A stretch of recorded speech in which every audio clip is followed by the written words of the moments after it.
Tonight, we're going to talk about a star that has done something no star is supposed to do. A star that has been watched, measured, modeled, and remodeled by some of the most careful minds in modern astronomy, and that, after more than a decade of scrutiny, still refuses to behave. A star whose light, instead of pouring steadily across 1,500 light-years toward our telescopes the way starlight has poured across the universe for billions of years, simply falters, drops. Sometimes by a few percent, sometimes by 22, then climbs back up again as if nothing had happened. And no one, not a single person on this planet, can tell you with full confidence why. Its formal name is KIC 8,462,852. To the astronomers who first noticed something wrong with it, it became Tabby's star, after Tabitha Boyajian, the researcher who led the team that brought it to the world's attention in 2015. To the public, it became something else entirely, a tabloid headline, a conspiracy magnet, a Rorschach test for our deepest hopes and our oldest fears about what might be out there. And to a generation of scientists who have spent 10 years trying to explain it, it has become a quiet, polite, and persistent humiliation. Because here is the thing about Tabby's star. Stars are supposed to be predictable. That is, in a sense, the whole point of stars. They are the steady reference points of the cosmos, the clocks against which everything else is measured. A typical star, observed continuously, dims very slightly when a planet passes in front of it. The dimming is small, often less than 1%. It lasts a few hours. It repeats on a schedule. Astronomers have used this exact pattern to find thousands of planets around other suns. The signal is faint, but it is regular, and regularity is the foundation on which the whole science of exoplanets is built. Tabby's star broke that foundation. The dips in its light were enormous, sometimes blocking more than a fifth of the star's brightness from view. They were not regular. They came in clusters and then went silent for years. They lasted days, weeks, in some cases longer. They had no pattern that anyone could match to a planet, or to a moon, or to a ring, or to any of the standard answers that astronomers reach for when they see a star losing some of its light. And on top of those sudden, dramatic dips, the star itself appeared to be slowly, steadily, mysteriously fading over decades, perhaps over more than a century, in a way that no known process can comfortably account for. This is the part of the story that often gets lost in the headlines, so I want to be very clear about it before we go any further. The mystery of Tabby's star is not a single mystery. It is two mysteries stitched together. There are the short, violent dips, the moments when something appears to pass between us and the star and swallow huge fractions of its light. And there is the long, slow fade, a darkening that, if it is real, has been going on since long before any of us were born. Either anomaly by itself would be strange. The two of them happening to the same star at the same time, in a sky full of stars that all obey the rules, is the kind of coincidence that makes scientists nervous. And so, over the past decade, an explanation was proposed. Then another, a swarm of comets passing through the line of sight, an asteroid belt grinding itself into dust, a planet that had recently been torn apart, scattering debris in long, ragged orbits. Interstellar clouds between us and the star, drifting across our line of sight like fog in a valley. Each idea had merit. Each idea had problems. And underneath them all, never quite admitted to in the formal papers, but always whispered at the conferences, was the one explanation that scientists are not supposed to reach for until every other door has been closed, that something was built around it. Now, I want you to hear me carefully on this point, because I'm not here tonight to tell you that aliens are dimming a star 1,500 light-years away. I'm here to tell you something far stranger, and in many ways more interesting. I'm here to tell you that the world's astronomers spent 10 years trying to rule that explanation out, and that the case they have built against it is not nearly as clean as you have been led to believe. There are pieces of evidence that fit the dust models well. There are pieces that do not fit them at all. There are observations that have been quietly tucked into footnotes, conclusions that have been gently revised between one paper and the next, and an entire long-term dimming trend that, depending on which study you trust, either does not exist, exists, but has another explanation, or is one of the most unsettling measurements in modern astronomy. This is what people mean when they say that astronomers refuse to talk about Tabby's star. It is not that there is a cover-up. There is no secret meeting in a dark room. The truth is more interesting than that, and stranger. The truth is that the scientific community has, very politely and very professionally, moved on. The papers have slowed. The conferences have stopped featuring it as a headline mystery. The official position is that the dust hypothesis explains most of the data well enough, and that the rest is probably noise, or instrument error, or a problem with old photographic plates. And yet the star keeps dimming, and the data keeps not quite fitting. And the question that nobody on Earth has actually answered, just sits there in the silence, waiting. Before we go further, if you find yourself the kind of person who likes to sit with these questions, who likes to follow them past the easy answer and into the place where the data goes quiet, take a moment to like the video or to subscribe. It costs you nothing, and it helps this channel reach more people who think the way you do. Now let's begin. Over the next sections, you and I are going to walk through this entire story from the beginning. We are going to start with how a small group of amateur astronomers, working from their kitchen tables, found something that the professionals had missed. We are going to look at the hypothesis the scientists tried, one by one, and we are going to see why each of them failed, and what failed about them, and what was quietly left unexplained. We are going to look at the long, slow fade, and the strange archival measurements that suggest it has been going on for far longer than it should have. And by the end of tonight, you are going to understand exactly why the leading explanation is not, in fact, settled, and why the most uncomfortable explanation has never quite been put to rest. Not because anyone believes it, but because, after 10 years of trying, no one has been able to prove it wrong to understand why Tabby's star matters. You have to go back to a quieter time, before the headlines, before the controversy, before the name of an obscure star in the constellation Cygnus became a fixture in popular science magazines. You have to go back to a satellite called Kepler, and to the strange, patient, almost monastic work that satellite was sent into space to do. Kepler launched in March of 2009, lifted off from Cape Canaveral on the kind of bright Florida morning that gives no hint of the cold, dark distances a spacecraft is about to disappear into. It was small by the standards of great observatories. It carried no enormous mirror, no exotic suite of instruments. It had one job, and one job only. It was built to stare.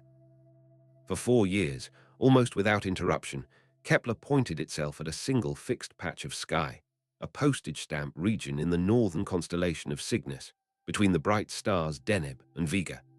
Inside that patch were roughly 150,000 stars, each one carefully catalogued, each one assigned an identifier in a long list called the Kepler Input Catalog. The numbers were not poetic. KIC 8,462,852 was simply the 8,462,852nd star on that list. Nobody at the time gave it a second thought. What Kepler was actually doing during those 4 years was something almost laughably simple in concept and almost impossibly difficult in practice. It was measuring brightness. Every 30 minutes, it took a precise reading of how much light was arriving from every star in its field of view. Just that, just a number. The brightness of star 1, the brightness of star 2, the brightness of star 3, all the way down to star 150,000, over and over again, year after year. It produced what astronomers call light curves, long ribbons of measurement that, when plotted on a graph, trace the steady heartbeat of each star across time. The point of all this patient watching was to catch planets in the act of passing in front of their suns. When a planet crosses between us and its star, it blocks a tiny sliver of the star's light. The dimming is faint, usually less than 1% of the total brightness, and it lasts only a few hours. Then the planet moves on, the star recovers its full brightness, and the cycle repeats on whatever schedule the planet's orbit demands. A planet on a 1-year orbit, like Earth, would produce a dip once every 12 months. A planet on a 4-day orbit, hugging close to its star, would produce a dip every 4 days. The shape of the dip, the depth of the dip, and the timing of the dip together encoded everything: the size of the planet, the size of the orbit, and with enough patience, the temperature, and possibly even the composition of the world casting that brief shadow. Kepler was extraordinarily good at this. By the end of its primary mission, it had identified thousands of planets, most of them found by software, by automated detection algorithms designed to comb through the mountain of brightness measurements and flag the small, regular dips that pointed to a planet. The algorithms were tuned for repetition. They were looking for clockwork. A dip, a recovery, another dip the same depth, the same shape, the same length of time later. Anything that fit the template got promoted to the next stage of analysis. Anything that did not fit, anything irregular, anything chaotic, was either filed away as noise or quietly ignored. And this is the part of the story that almost nobody saw coming. The algorithms, brilliant as they were never going to find Tabby's star. Because what was happening at KIC 8,462,852 did not look like a planet. It did not look like a moon. It did not look like anything in the entire catalogue of expected stellar behaviors. The automated systems were not built to recognize it. To them, it was static. The strangest signal in the entire Kepler dataset was sitting right there in plain sight, and the machines walked right past it.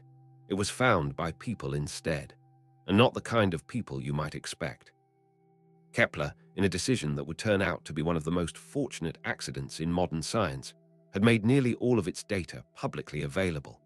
Anyone with an internet connection could download the light curves and look at them. To take advantage of this, a project called Planet Hunters had been set up at Yale University, inviting volunteers from around the world to scroll through the data by eye, looking for anything the algorithms might have missed. The volunteers were not professional astronomers. They were nurses, accountants, retired engineers, school teachers, college students. They sat in front of their home computers in the evenings, working through stretches of Kepler data, and when they saw something that looked unusual, they flagged it. In 2011, a handful of these volunteers began flagging the same star. Over and over, the pattern they were seeing did not look like a planet. It did not look like anything they had been trained to recognize. There were dips, yes, but they were enormous, far too deep to be a planet. They were the wrong shape, asymmetric in ways that planets do not produce. They appeared at no consistent interval, and there were many of them, scattered across the 4 years of Kepler observations in clusters and gaps that defied any orbital explanation. The volunteers tagged the star with notes that have since become a kind of accidental poetry in the scientific literature. Bizarre, interesting, giant transit. What is this? The flags eventually reached Tabby, then a postdoctoral researcher at Yale, who was helping to coordinate the Planet Hunters project. She pulled up the light curve herself, and she looked at it, and she understood almost immediately that whatever this was, it was not something she had a name for. The biggest dip in the data, the one that came toward the end of Kepler's primary mission, blocked more than 20% of the star's light. For comparison, a Jupiter-sized planet passing in front of a Sun-sized star produces a dip of about 1%. 22% was, by any reasonable measure, absurd. It would require an object more than half the diameter of the star itself to be crossing in front of it. There are no planets that large. There are barely any stellar companions that large. Whatever was casting that shadow was either enormous or strange or both. For 4 years, Bayesian and a small group of collaborators worked quietly on the problem. They were not in a hurry to publish. They wanted to be careful. They ran the data through every standard analysis they could think of. They considered instrument error and ruled it out because other stars in the same field were behaving normally. They considered an eclipsing companion star and ruled that out because the dips were the wrong shape and the wrong duration. They considered a planet with rings and ruled that out because no plausible ring system could produce the variety of dip shapes they were seeing. And one by one, the standard explanations fell away. In September of 2015, the team finally published. The paper was modest in tone, careful in language, and bore the deliberately understated title, "Where's the Flux?" Inside, in the dry prose of professional astronomy, it laid out the data. It described the dips. It walked through the explanations the authors had considered and rejected. And then, near the end, in a section that the popular press would seize upon and never quite let go of, it suggested, almost in passing, that one remaining possibility worth keeping on the table was a swarm of comets fragmenting around the star. The authors did not say aliens. They never said aliens. But the door was open just wide enough for someone else to walk through it. And within days, somebody did. Before we go any further into what came after the paper, I want to pause and walk you carefully through what astronomers actually believed about stars before Tabby's star came along. Because to understand why this single point of light in Cygnus rattled an entire scientific field, you have to first understand how settled, how comfortable, how almost boring the science of stellar behavior had become by the early years of the 21st century. Stars are, by the standards of the universe, deeply well understood objects. We do not understand them perfectly. There are corners of stellar physics, deep in the cores of the largest stars, in the strange quantum environments of white dwarfs and neutron stars, where the equations get harder and the answers get fuzzier. But for a typical middle-aged main sequence star, the kind of star our Sun is, and the kind of star Tabby's star appeared to be, the science was, by and large, written. We knew how such stars formed. We knew how they aged. We knew how they shone. We knew in considerable detail how their brightness should vary on every relevant timescale from minutes to millennia, and the variations we expected were small and slow and almost never sudden. A star like the Sun, observed continuously by a telescope as sensitive as Kepler, does change in brightness from one measurement to the next. The changes are tiny, a fraction of a percent at most, and they come from a handful of well-catalogued sources. There are star spots, the cooler magnetic regions on the surface that drift across the visible face of the star as it rotates, dimming the total light by a small amount when they are facing us. There are flares, sudden brief brightenings caused by magnetic energy releasing in the upper atmosphere. There are pulsations, gentle rhythms in stars that are slightly unstable, expanding and contracting like the breathing of something enormous and slow. And there are eclipses, when a companion star or a planet crosses the line of sight and blocks a portion of the light. All of these behaviors have been catalogued, modeled, measured, and remeasured for decades before Kepler ever launched. By the early 2010s, astronomers had built up an enormous library of stellar light curves, drawn from ground-based surveys and from earlier space missions that effectively defined the range of normal stellar behavior. If you handed a stellar astrophysicist a light curve from a random star, they could tell you within minutes which of these categories it fell into. There was, in the working assumption of the field, no such thing as a star that did something nobody had ever seen before. Stars were not in the business of surprises. This was the intellectual atmosphere into which the planet hunters' volunteers dropped their strange little discovery. To appreciate how unusual their flagged light curve was, you have to understand what an asymmetric dip means in this context. When a planet passes in front of a star, the dimming curve is almost perfectly symmetric. The light fades smoothly as the planet moves onto the disk, holds steady while the planet is fully in front of the star, and then rises smoothly as the planet moves off the other side. If you plot it on a graph and fold it down the middle, the two halves match almost exactly. This is true because planets are round, and because their orbital motion is steady, and because the geometry of the situation is simple. Symmetry is the fingerprint of a planet. The dips at Tabby's star were not symmetric. Some of them dropped quickly and recovered slowly.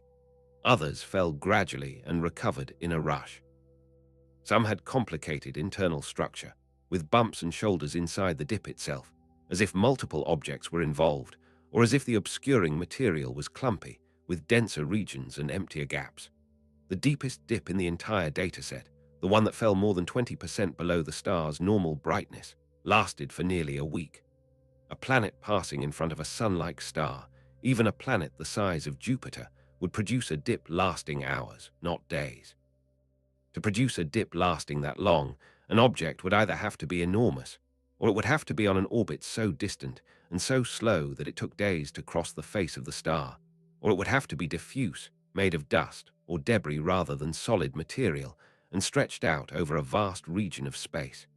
There was something else, too. something that bothered the researchers even more than the depth or the duration. The dips did not repeat.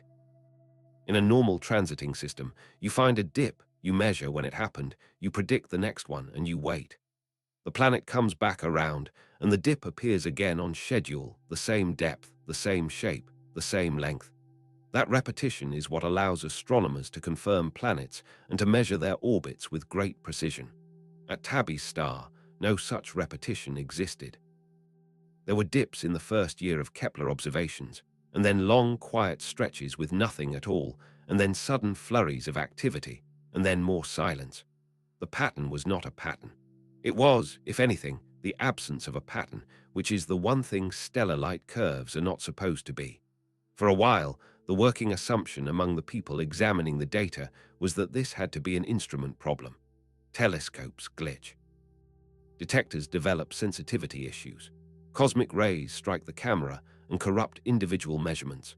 There are entire branches of observational astronomy devoted to identifying and removing these artifacts from data. But every check the team ran came back clean.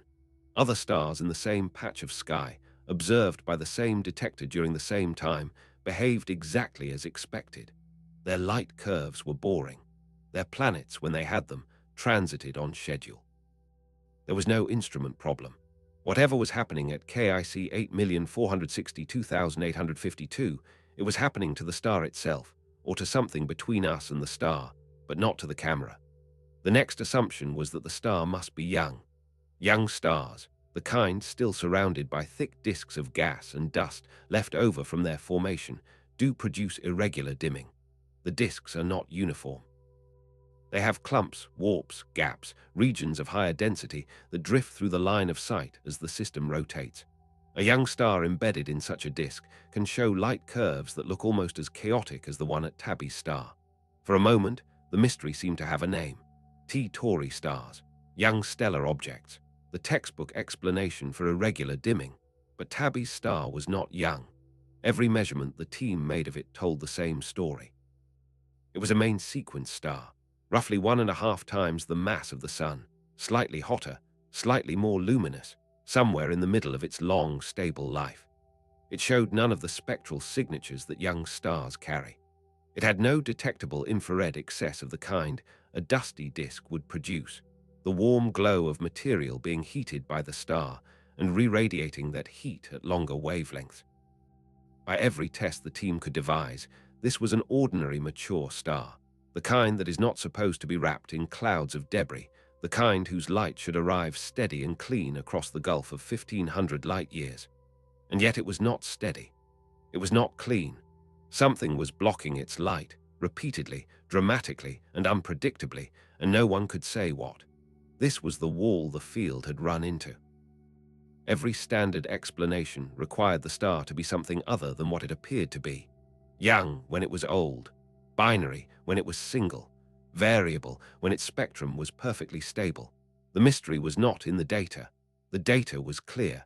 The mystery was that the data did not match any star that astronomy already knew how to describe. The paper was published in September of 2015. For about a week, it sat in the quiet circulation of professional astronomy, downloaded by specialists, discussed in seminar rooms, considered by the small community of people who pay attention to anomalous stellar behavior. Then, in mid-October, an article appeared on the website of The Atlantic magazine, written by a journalist named Ross Anderson, and the careful, measured silence of the field was shattered in a way that no one involved was prepared for. Anderson had done what good science journalists do. He had read the paper, and he had asked questions. He had spoken to Boyajian, and he had spoken to her co-authors, and then he had picked up the phone and called somebody else. He called Jason Wright, an astronomer at Penn State who had spent years thinking carefully about what the signatures of extraterrestrial technology might look like in astronomical data. Wright, in a conversation that he later said he expected to be largely hypothetical, walked Anderson through the logic of the field he worked in. If a civilization were ever to build large engineering structures around its star, structures designed to capture energy on a scale far beyond anything human beings have yet attempted, those structures would produce certain detectable signatures. They would block starlight in patterns that did not match any natural process. They would produce dips that were too deep to be planets, too irregular to be moons, too varied to be rings. The closest match in the literature to such a hypothetical signature, Wright told Anderson carefully and with many qualifications, was what the team had just published about KIC 8,462,852.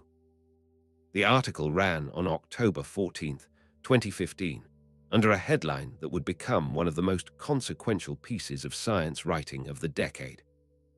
The Atlantic called the piece the most mysterious star in our galaxy, and inside it suggested, in language that was careful but unmistakable, that one of the explanations astronomers had not yet ruled out was that the dips in Tabby's star might be caused by something built. The phrase that traveled was simpler: alien megastructure. Within hours, it was on every major news website in the world. Within days, it was being discussed on television.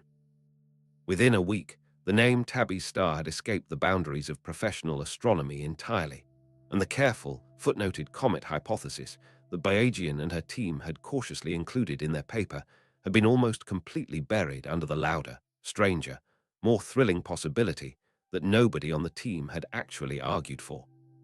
This is the moment when astronomy's relationship with the star changed, and it changed in two opposite directions at once. On the one hand, the field had a new and energetic interest in the object. Telescope time became suddenly easier to obtain. Funding agencies that had been politely indifferent to a strange light curve in Cygnus became willing to listen. Within months, observers around the world were turning their instruments toward KIC 8,462,852, taking new measurements, looking for new dips, searching for any signature that might pin down what was actually happening. On the other hand, the field developed a strong, almost allergic, reaction to the way the story had been framed. The phrase alien megastructure became something professional astronomers were anxious to distance themselves from. Bayesian herself, in interview after interview, returned patiently to the same message.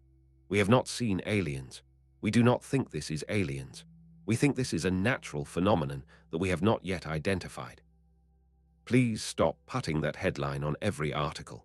But the headline had done its work. And the headline was not, in strict fairness, entirely wrong. Because while no one on the original team had ever claimed that aliens were the explanation, the actual situation was more delicate than the official statements suggested. The reason Jason Wright had been able to speak to the Atlantic at all was that Tabby's star really did match, in its broad characteristics, the kind of signal that the field of technosignature research had been trying to define for decades. This was not a coincidence to be brushed aside. It was a real, if uncomfortable, observation. The astronomers were not going to write it into their formal conclusions because the burden of evidence for such a claim is, and should be, enormous. But it was sitting there in the data, and it was not going away just because no one wanted to talk about it. The first cracks, then, were not in the data itself. The data was what it was. The first cracks were in the conventional wisdom about what could and could not happen to a star. And those cracks widened almost immediately, because as soon as the follow-up observations began, the strangeness of Tabby's star deepened rather than resolving. The first new observations came from ground-based telescopes that began monitoring the star in late 2015 and through 2016. The Kepler mission had ended its primary observation of the Cygnus field in 2013 when one of its reaction wheels failed and the spacecraft could no longer hold its precise pointing. So the data Bayesian's team had published was already 2 years old by the time the world heard about it. Nobody knew whether the dips were still happening. Nobody knew whether the star was still doing whatever it had been doing during the Kepler years. And so, when telescopes began watching it again, the first question was simple. Has it stopped? It had not stopped. In May of 2017, after almost 2 years of quiet, the star produced another dip. It was small by Kepler standards, only a few percent, but it was unmistakable. Tabby's star was still active. Then another dip came. Then another. Through 2017 and into 2018, observers caught a series of new dimming events, and they were able to do something that Kepler had not been able to do. They were able to watch the star in different colors of light at the same time. This turned out to matter enormously. When a solid object passes in front of a star, it blocks all colors of light equally. A planet, a moon, a rock, a piece of metal, all of these things are opaque, and they cast a shadow that is the same depth whether you measure it in red light, or in blue light, or in the ultraviolet. But when dust passes in front of a star, the situation is different. Dust scatters and absorbs short wavelengths of light, blue and violet, more efficiently than it does long wavelengths, red and infrared. This is the same physics that makes sunsets red on Earth. The sunlight passing through more atmosphere near the horizon has its blue light scattered away, and what reaches your eyes is the redder remainder. A star being dimmed by a cloud of dust should look redder during the dip than it does at full brightness. The 2017 dips were measured carefully in multiple colors, and the answer came back clear. The star was reddening during the dips. The dimming was wavelength dependent, exactly in the way that dust would produce. The blue light was being blocked more than the red light. Whatever was passing in front of Tabby's star was not solid. It was not opaque. It was, in some form, dust. For the dust hypothesis, this was a triumph. For the megastructure hypothesis, it was, by most accounts, a devastating blow. A solid structure, the argument went, would have produced wavelength-independent dips. The dust-like behavior of the 2017 events looked, on its face, like the kind of clean experimental result that closes a question. But here is where the story becomes more complicated than the headlines that followed. Because the 2017 dips were shallow. They were a few percent deep. The dips that had made Tabby's star famous in the first place, the ones in the Kepler data, had been as deep as 22%. And nobody, in 2017, or in the years that followed, has ever caught the star producing a dip of that magnitude with multicolor instruments watching. The conclusion that the dimming was caused by dust rested on observations of the small dips. The big dips, the ones that had broken the field's expectations in the first place, were still, in a strict observational sense, unexplained. To go further into the story, we need to step away from the controversy for a moment and look at the instruments themselves. Because everything we know about Tabby's star, and everything we do not know, comes down in the end to what the telescopes can see and what they cannot. The dust answer that satisfied so much of the astronomical community in 2017 only exists because of a particular set of capabilities that have been developed over the past few decades, capabilities that did not exist when the first wave of strange stellar light curves was being collected. To understand why some questions have been answered and others have not, you have to understand what these instruments actually do and where their limits lie. The story begins, in a sense, with Kepler itself. Kepler was, for its time, an almost absurdly precise instrument. Its photometer, the device that measured the brightness of each star in its field, could detect changes in light as small as a few parts per million. To put that in perspective, if you were standing in a room lit by a 100-watt bulb, Kepler-level precision would mean noticing the difference when someone walked past a window 2 streets away and briefly threw a shadow on the wall. It was that sensitive. And it was that sensitive because it was sitting in space, above the turbulent ocean of Earth's atmosphere, looking at the same patch of sky with the same detector, day after day, for years on end. Stability was its great gift. Continuity was its other. Together, they made it possible to measure stellar brightness with a precision that no ground-based telescope could match. But Kepler had one significant limitation that turned out to matter enormously for Tabby's star.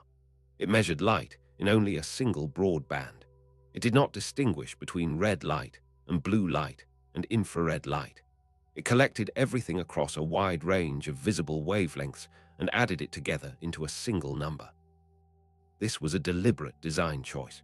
It maximized the number of photons collected, which maximized the precision, which maximized the number of small planets that could be detected. But it meant that when Kepler saw a dip in the light of KIC 8,462,852, it had no way to tell anyone what was causing the dip. A solid object and a cloud of dust would have looked identical in the data. The famous 22% dip is, to this day, unmeasured in color because the only instrument that recorded it was not designed to make that kind of measurement. After Kepler's primary mission ended in 2013, follow-up observations of Tabby's star had to be done from the ground, and this changed the nature of the data in important ways. Ground-based telescopes, even excellent ones, have to look through Earth's atmosphere. The atmosphere shimmers. It varies in transparency from one minute to the next. Clouds drift across the sky. Humidity changes. All of this introduces noise into brightness measurements that simply does not exist for a space-based observatory. To get reliable photometry from the ground, observers have to use a technique called differential photometry, in which they measure the brightness of the target star and the brightness of several nearby comparison stars in the same image, and then look at how the ratio between them changes over time. If the atmosphere dims everything by the same amount, the ratios stay the same. If only the target star is dimming, the ratios change. This works well, but it requires patient long-term monitoring, and it requires comparison stars that are stable themselves. The teams that took up Tabby's star after 2015 used a network of ground-based telescopes scattered around the world, including several modest-sized instruments operated by the Lars Kumbers Observatory, an organization that runs a global network specifically designed for continuous monitoring of variable objects. The advantage of having telescopes on multiple continents is that as one site rotates into daylight, another rotates into night, and the star can be watched without interruption. The advantage of using modest-sized telescopes is that they are cheap enough to run continuously for years, which is what monitoring an unpredictable star requires. The disadvantage is that they are not the most powerful instruments available, and they cannot see the faintest signals. What these telescopes did have, crucially, was the ability to take measurements through filters.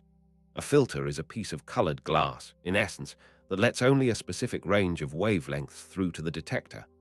By taking measurements through several different filters in sequence, the telescopes could measure the same dimming event in red light, in green light, in blue light.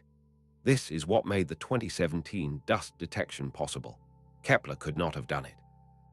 Only the ground-based follow-up, with its multicolor filters and its global coverage, could distinguish between a solid object passing in front of the star and a diffuse cloud of dust doing the same thing. The campaign that produced this measurement was, in its own quiet way, one of the most remarkable acts of crowd-funded science in recent memory.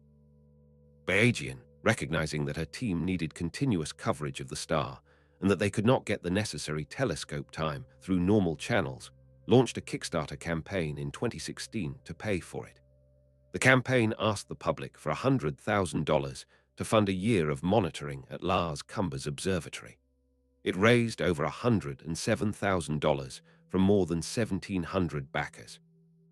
Ordinary people, most of them with no connection to professional astronomy, paid to keep telescopes pointed at this single peculiar star, hoping that the next time it dimmed, somebody would be watching. And when it did dim, in May of 2017, somebody was.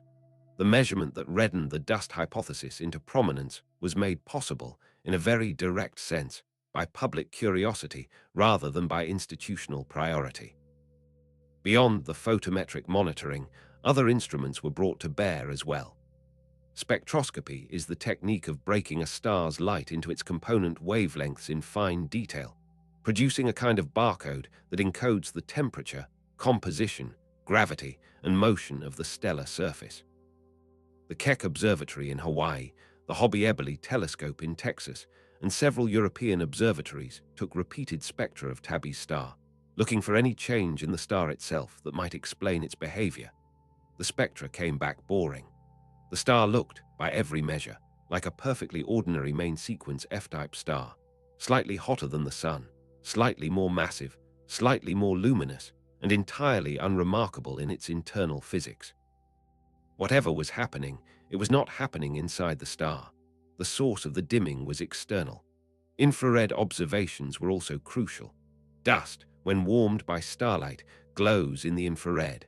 The wavelength of that glow tells you the temperature of the dust, and the brightness of the glow tells you how much of it there is. If a substantial cloud of dust were orbiting close to Tabby's star, hot enough to produce the observed dimming, it should also produce a detectable infrared excess, a glow above and beyond what the star itself emits at those wavelengths. The Spitzer Space Telescope, before its retirement in 2020, took multiple looks at the star, as did the WISE infrared survey, as did several ground-based infrared instruments. The results were, again, complicated. There was some infrared excess, but it was small. It was consistent with a modest amount of warm dust, but not with the dense clouds that would be needed to produce 20% dips. The infrared signature was, at best, a partial fit. So this, then, is the technical foundation on which everything that follows in the story rests. We have brightness measurements from a single-color space telescope that caught the biggest dips but could not identify what caused them. We have multicolor ground-based measurements that caught smaller dips and identified them plausibly as dust. We have spectra that show the star itself is normal. And we have infrared measurements that show some dust is present, but perhaps not enough. Out of these four pieces, the field built a picture. The picture is largely consistent, but it has a hole in it, in the shape of the dips that nobody has yet caught in color. And that hole, as we will see, has never been filled. The first major discovery in the post-Kepler era of Tabby's star, the discovery that reshaped how the field thought about the object, came in May of 2017, and it came almost by accident. The Kickstarter-funded monitoring network had been watching the star quietly for months without seeing anything dramatic. Then, on the night of May 19th, the brightness began to drop. By the time it reached its minimum, the star had dimmed by about 3%. By the standards of Kepler, this was a modest event. By the standards of everyone who had been holding their breath for 2 years, it was a thunderclap. The dip got a name almost immediately. The team called it Elsie, choosing the word partly because it sounded like the letters L and C, for light curve, and partly because the volunteers and astronomers involved had developed an affectionate, slightly irreverent relationship with the star. In the weeks that followed, Elsie was joined by other named dips: Celeste, Skara Brae, Angkor, each of them small, each of them caught in color, each of them, when the photometry was analyzed, showing the same telltale fingerprint. The star was reddening as it dimmed. The blue light was being lost faster than the red light. The dimming was wavelength dependent. Whatever was crossing in front of the star, it was scattering and absorbing light the way dust does, not the way solid material does. The result was published in early 2018, and the response within the field was, in a word, relief. For 2.5 years, professional astronomers had been carrying the awkward weight of a question they could not answer in public without inviting the kind of attention they did not want. Now, finally, there was a clean experimental result that pointed firmly toward a natural explanation. The headlines that followed reflected this. Dust, the science journalists wrote, was responsible. The mystery was, if not solved, at least largely demystified. The most reasonable explanation had won out, as it usually does in science. But this is the moment where I want you to slow down with me, because the story as it is usually told ends roughly here. The conclusion, in the popular memory, is that the dust hypothesis explained Tabby's star. The conclusion in the actual scientific literature is more careful, and the gap between those two conclusions is where most of the interesting questions still live. What the 2018 paper showed, precisely, was that the small dips of 2017 were consistent with dust. It did not show, because it could not show, that the large dips of 2011 to 2013 were caused by the same thing. Those dips had been recorded only by Kepler, and Kepler had measured them only in a single broad band of light. There was no color information to check. The hypothesis that the large dips were also dust was a reasonable extension of the new result, an extrapolation from what had been measured to what had not been measured. But it was an extrapolation, not a measurement. This distinction matters, and the careful authors of the 2018 paper said as much in their own discussion. The small dips were dust. The large dips were presumed to be dust. The two statements are not the same statement. The second discovery, deeper and more unexpected, emerged from a different direction entirely. While the photometric teams were chasing dips in real time, a separate group of astronomers had begun digging into the history of Tabby's star. They wanted to know how it had behaved before Kepler, before anybody was paying attention. They wanted to know whether its brightness had been steady over the long term, or whether the strange behavior caught by Kepler was part of some larger pattern that nobody had thought to look for. This kind of work is called archival astronomy, and it draws on a resource that almost nobody outside the field knows exists. For more than a century, observatories around the world have been photographing the night sky with large-format glass photographic plates. These plates were the original detectors of professional astronomy, the way the sky was recorded before electronic cameras existed. They were used from the late 1800s through the late 1980s, and the most ambitious of the plate surveys, conducted at Harvard College Observatory beginning in the 1880s, eventually accumulated more than 500,000 plates covering most of the visible sky over many decades. The plates were, until very recently, sitting in metal cabinets in a building in Cambridge, Massachusetts, slowly agging in the dark. In the 2010s, a project called DASCH, the Digital Access to a Sky Century at Harvard, began the enormous task of scanning these plates into digital form so that astronomers could measure the brightness of any star on any plate at any date going back more than 100 years. The promise of DASCH was simple. For the first time, the long-term behavior of individual stars could be reconstructed across timescales that no living observer had been alive to see. Tabby's star was an obvious target. In 2016, an astronomer named Bradley Schieffer, working with the DASCH archive, published a paper that quietly detonated inside the field. Schieffer had reconstructed the brightness of KIC 8,462,852 across nearly a century of photographic observations, from approximately 1890 to 1989. What he found was startling. The star, according to the plate measurements, had faded by roughly 14% over that period, not as a series of dips, but as a long, steady decline, a slow, century-long dimming. This was an entirely different kind of strangeness from the short dips Kepler had caught. The short dips suggested something passing in front of the star. The long fade, if it was real, suggested that the star itself was getting dimmer in a sustained way, or that something was accumulating between us and the star in a sustained way, on a timescale that no known stellar process can comfortably produce. Main sequence stars do not fade by 14% over 100 years. They simply do not. Their brightness is set by the rate of fusion in their cores, which is governed by physics that does not allow for that kind of change on those kinds of timescales. If Schieffer's measurement was correct, it was telling us something about Tabby's star that no model of stellar evolution could explain. The result provoked an immediate response. Other astronomers went back to the plate data and reanalyzed it. Some confirmed the fade. Others argued that the fade was an artifact of comparing measurements made on different kinds of plates over the century, with different sensitivities and different calibration standards, and that when these systematic differences were properly accounted for, the fade either disappeared or was much smaller than Schieffer had claimed. A back and forth followed in the literature, with claims and counterclaims about how reliable the century-long photometry really was. The dispute has never been entirely resolved. Some careful reanalyses confirm a long-term dimming, others do not. What did become unambiguous, however, was a shorter-term dimming detected by Kepler itself. Across the 4 years of the primary Kepler mission, KIC 8,462,852 was not only producing dramatic short dips, it was also fading, slowly, steadily, by roughly 3% over the duration of the mission, in a smooth decline that was not associated with any individual dip. This was not a measurement made on glass plates from the 19th century.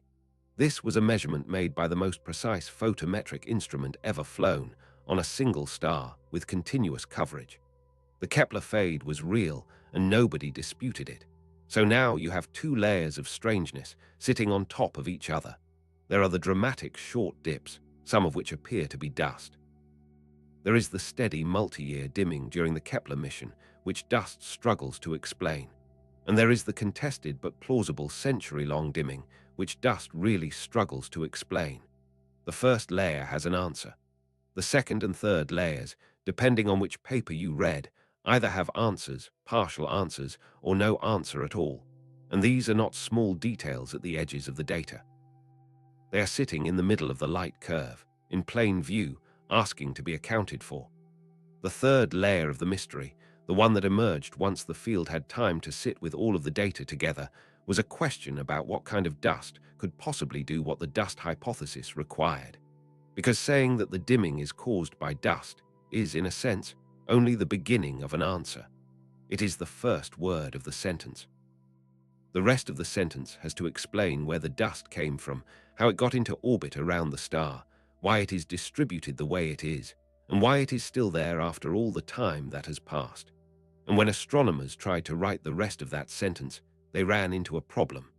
The problem is that dust, in the environment around a mature star, is not stable. It does not stay where you put it. Dust grains in orbit around a star are subject to a relentless campaign of removal forces that, over relatively short timescales by astronomical standards, sweep the system clean. The first of these forces is radiation pressure. Starlight, when it strikes a small dust particle, pushes it outward. For grains smaller than about a micron, the pressure of radiation actually exceeds the gravitational pull of the star, and the grain is blown out of the system entirely on the kind of timescales you measure in years, not millennia. The second force is something called Poynting-Robertson drag, a subtle relativistic effect that causes slightly larger grains, the ones that radiation pressure cannot blow away, to slowly spiral inward toward the star, where they eventually evaporate. The third force, for the largest particles, is collisional grinding. Particles in a dense cloud strike each other at high velocities, breaking down into smaller particles, which are then swept away by the first two forces. The net effect of all of this is that any cloud of dust around a mature star has a finite lifetime. Models suggest that, for the kind of dust that would need to be present to dim a star like Tabby's, the cloud should disperse within thousands to tens of thousands of years at most, possibly far less. In cosmic terms, this is a blink. Tabby's star is several billion years old. The probability that we would happen to be observing it during the rare window when a substantial dust cloud was present, having been generated by some recent event, is small. It is not zero. But it is small enough that the question has to be asked: what event could have generated this dust, and when did it happen, and why are we lucky enough to be alive at the right time to see it? The hypotheses that have been proposed to answer this question are individually plausible. Together, they begin to feel strained. The first and most widely discussed is the comet swarm hypothesis, the one that Boyajian's team included almost as an afterthought in the original 2015 paper. The idea is that a large family of comets, perhaps shattered from a single parent body during a recent close passage to the star, are now traveling on a range of similar elliptical orbits, periodically passing in front of the stellar disk and blocking some of its light.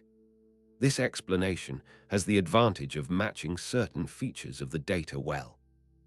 Comet swarms could plausibly produce dips that are asymmetric, irregular, and varied in shape, because each fragment would be different in size, orientation, and orbital geometry.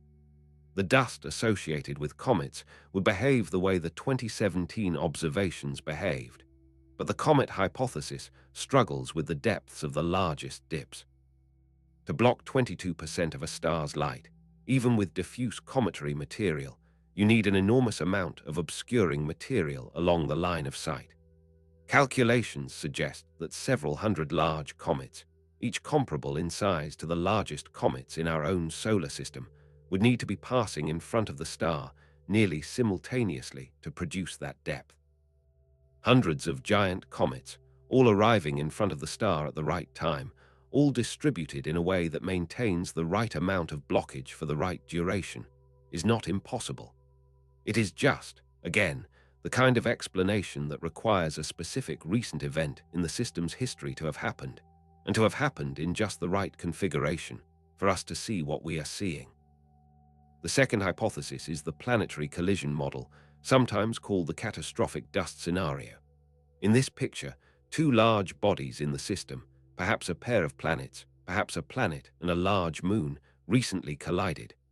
The collision pulverized them and scattered the debris into a complex set of orbits, producing a transient cloud of dust and rubble that is now drifting through the line of sight. This explanation has the advantage of producing more dust more easily than the comet model. A collision between two Earth-sized bodies, for instance, would produce orders of magnitude more debris than even a swarm of giant comets. It also offers a possible explanation for the long-term dimming. If the debris cloud is slowly settling and dispersing, the total amount of obscuring material along the line of sight could be gradually decreasing, producing the steady fade. But this hypothesis has its own difficulties. A recent major collision in the system should have left thermal signatures, infrared excess from the heat of the collision and from the warm debris that followed it. The infrared measurements show some excess, yes, but not on the scale that a recent planet-scale collision would predict. The match is, again, partial. Some of what we would expect to see is there.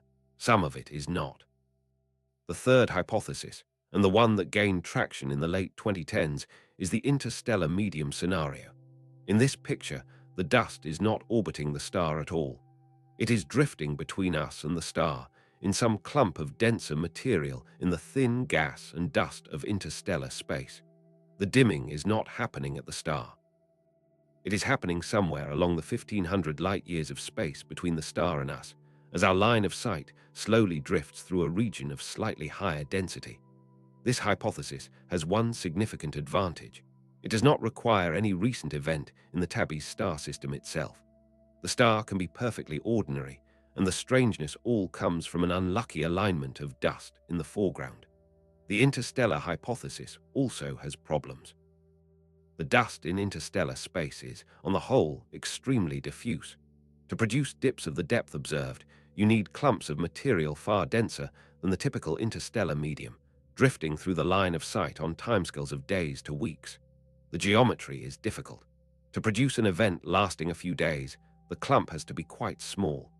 To produce many such events, you need many such clumps, all of them along the same narrow line of sight.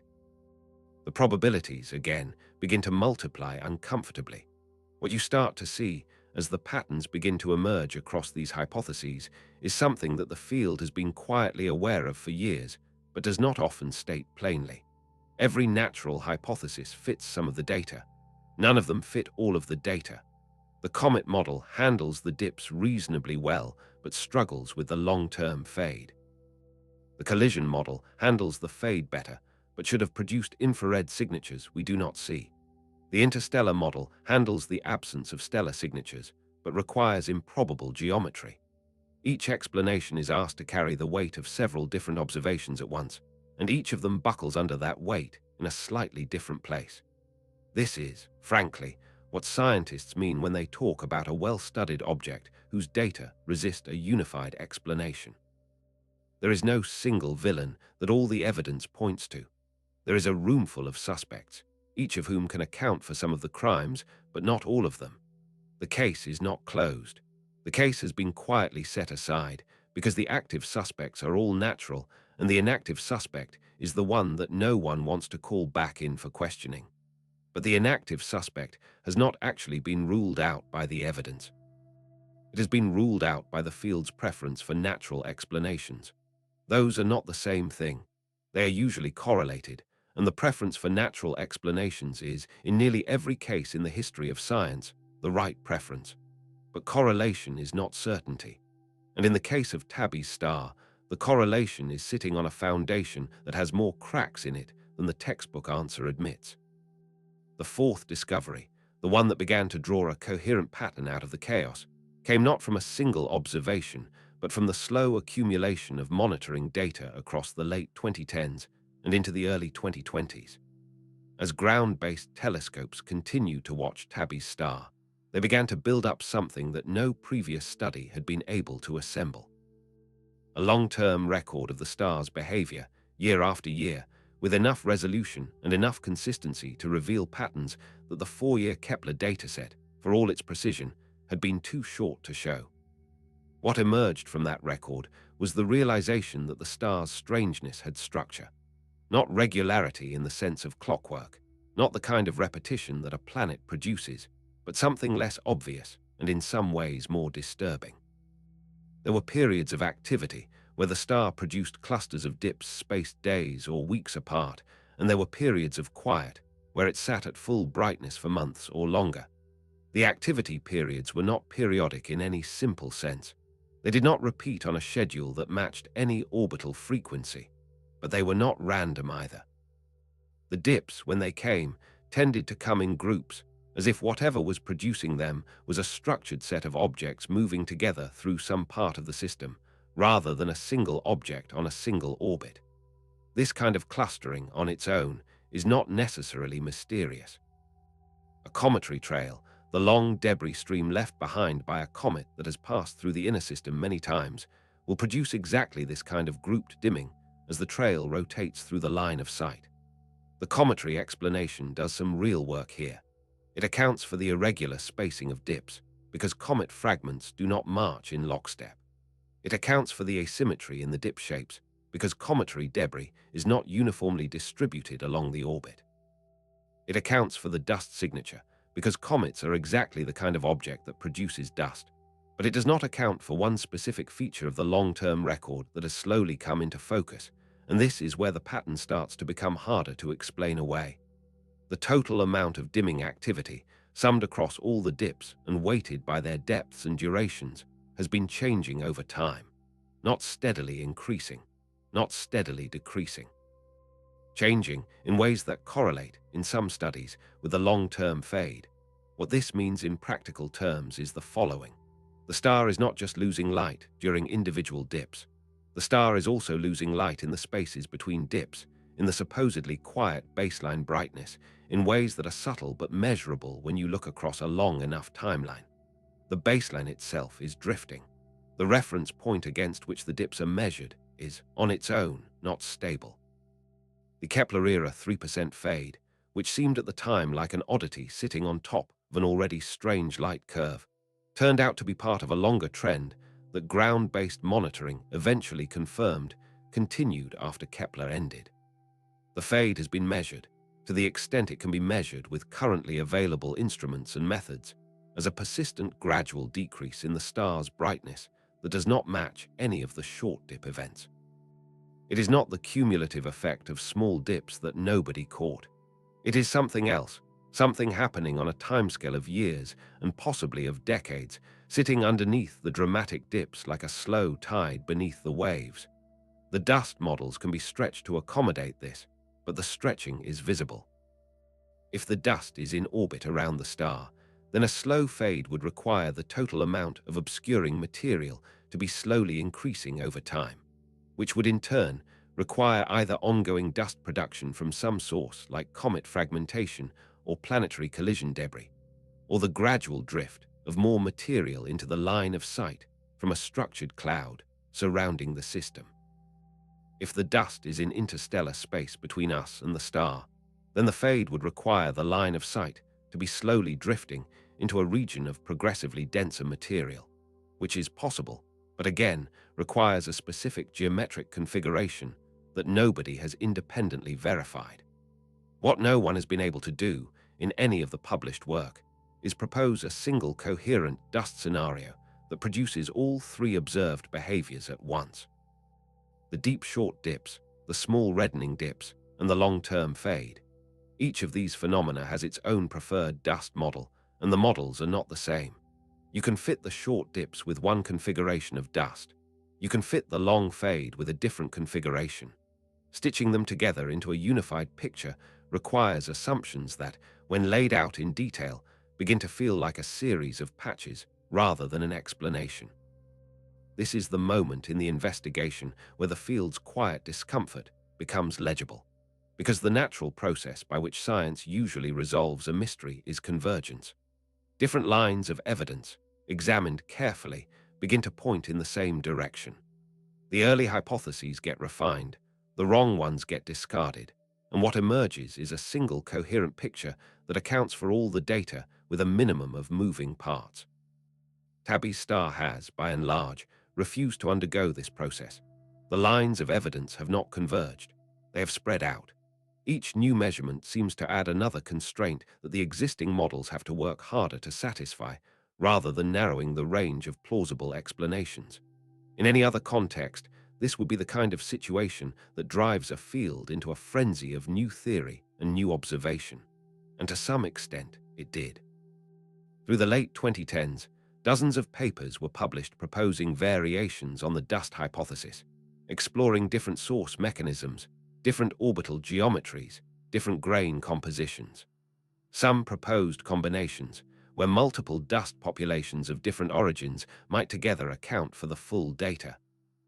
Others proposed entirely new natural mechanisms, including ideas as exotic as a recently swallowed planet whose debris was now spreading through the system, or a long-term internal change in the star's atmosphere that was somehow producing a slow change in its emitted light. But none of these proposals achieved consensus. They came, they were debated, they accumulated their share of citations, and then the field moved on. The funding for sustained monitoring largely dried up. The pace of new papers on Tabby's star slowed dramatically after 2020. The story, in the public imagination, and to a significant extent in the working memory of the field, had been told. The mystery had a name, and the name was dust, and that was good enough for most purposes. What is striking, when you sit down with the actual literature and try to trace exactly how the field arrived at this comfortable conclusion, is that the conclusion was never quite written down anywhere. There is no decisive paper that says, here is the full and complete explanation for everything Tabby's star has done. Here are the models, here are the numbers, here is the case closed. What exists instead is a kind of distributed consensus, built from many partial results, that has gradually solidified into the working assumption that dust accounts for the observations. The working assumption is reasonable. It is the most defensible position the field can take. But it is also, in a strict sense, not the same thing as having actually explained the star. This is what I meant in the opening when I said that astronomers refuse to talk about Tabby's star. They do not refuse in the sense of suppression. They refuse in the sense of attention. The questions that remain are not being actively pursued because the answers to them would require resources and observations that no one is currently funding, and because the discomfort of admitting that the case is not fully closed is greater, in institutional terms, than the discomfort of letting it quietly fade from the conversation. The star is still there. The data is still strange. The fade, by some measurements, is still continuing. And the most honest summary of where we stand, 1,500 light-years and 10 years removed from the original discovery, is that we have a partial answer, and we have stopped looking for a complete one. The fourth discovery resolved one set of questions and opened another. The fifth, the one I want to walk through with you now, is the one that the field has had the hardest time fitting into any natural picture at all. It is the question of the deep, slow, century-long fade, and what it would mean if the most aggressive readings of the archival data turn out to be correct. Let me restate the basic situation, because the details matter and they tend to slip away in the public retelling. There are, in essence, three different fade measurements on the table. There is the Kepler-era fade, a roughly 3% decrease in the star's average brightness over the 4 years of continuous Kepler monitoring. This measurement is, by the standards of stellar photometry, ironclad. It was made by a single instrument, in space, with constant calibration, on a single target, with thousands of other stars in the same field as crosschecks. Nobody disputes it. The star really did dim by about 3% between 2009 and 2013. Then there is the post-Kepler fade, measured by the ground-based campaigns that followed. This measurement is harder to pin down precisely because it depends on careful differential photometry across multiple sites and multiple filter systems. But most careful analyses agree that the star has continued to dim, on average, since Kepler stopped watching it. The rate of fade in this period appears to be slower than the Kepler-era rate, but it is consistently non-zero. The star has not recovered its pre-Kepler brightness. It has, if anything, kept getting dimmer. And then there is the century-long fade, the one that Bradley Schieffer pulled out of the Harvard photographic plates in 2016. This is the most controversial of the three measurements, and it deserves a closer look, because the fight over whether it is real has shaped much of what the field has and has not been willing to say about the star ever since. To understand the controversy, you have to understand what a photographic plate actually is, and how brightness measurements were made on them in the era before electronic detectors. A photographic plate is a sheet of glass coated with a light-sensitive emulsion. When light from a star falls on the plate during a long exposure, it produces a small dark spot, the size and darkness of which depends on the brightness of the star, the length of the exposure, the sensitivity of the emulsion, the transparency of the atmosphere that night, and a host of other variables. To turn that dark spot back into a brightness measurement, an astronomer compares it against the spots produced by nearby reference stars of known brightness, taking into account all of the variables that affected that particular plate. Doing this carefully is hard. Doing it consistently across 500,000 plates, taken over a century, on emulsions whose chemistry and sensitivity changed significantly between the early days of dry plates and the late 20th century, is extraordinarily hard. The DASCH team, the people responsible for digitizing the Harvard archive, developed sophisticated calibration procedures to try to bring the entire dataset onto a common photometric scale. But the residual systematic uncertainties remain, and different choices about how to handle those uncertainties can produce different answers. Schieffer's 2016 analysis applied a careful set of choices to the available plate data for KIC 8,462,852 and concluded that the star had faded by about 14% over roughly a century. He argued that this fade could not be explained by any known stellar process, and that combined with the dramatic short dips Kepler had detected, it pointed to something genuinely unusual about the system. Within months, a counter-analysis was published by another team, which argued that Schieffer's result was an artifact of comparing measurements made on different generations of photographic emulsions. Specifically, they pointed out that the emulsions used in the early decades of the survey had different spectral sensitivities from the emulsions used later, and that a star of a given color could appear brighter or dimmer on different plates, not because the star had changed, but because the detectors had. When they applied what they argued was a more careful correction for these systematic effects, the 14% fade largely disappeared. Schieffer responded with a defense of his original analysis. Other groups weighed in on both sides. The dispute did not produce a clean resolution. What it produced was a partial truce. Most of the field came to accept that the strongest version of Schieffer's claim, a clean 14% fade across a century, probably overstated the certainty of what the plates could tell us. But many of those same researchers also acknowledged that some long-term dimming was probably real, even if its magnitude could not be pinned down as confidently as the Kepler-era measurement. What you have to sit with, when you look at all of this together, is that even the conservative reading of the evidence still leaves you with a star that has been dimming over timescales that no standard model of stellar behavior can produce. The Kepler-era fade alone, 3% over 4 years, is not something a mature main-sequence star is supposed to do. Stars of this type do not change their intrinsic brightness on this scale over this duration. The physics of the stellar interior simply does not allow it. The energy production in the core is set by the rate of hydrogen fusion, which is set by the temperature and pressure of the core, which evolves over billions of years, not years.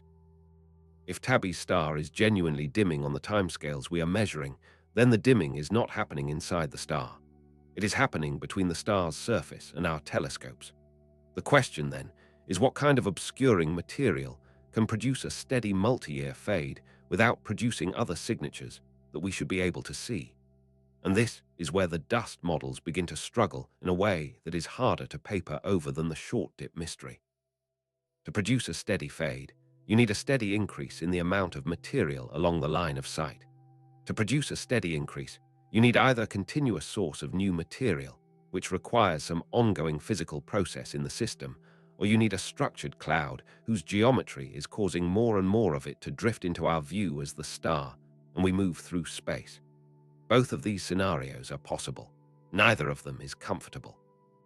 The continuous source scenario requires that whatever is producing the dust, whether comet fragmentation or collision debris or some other mechanism, has been operating consistently for at least the duration of our observations, and possibly for far longer.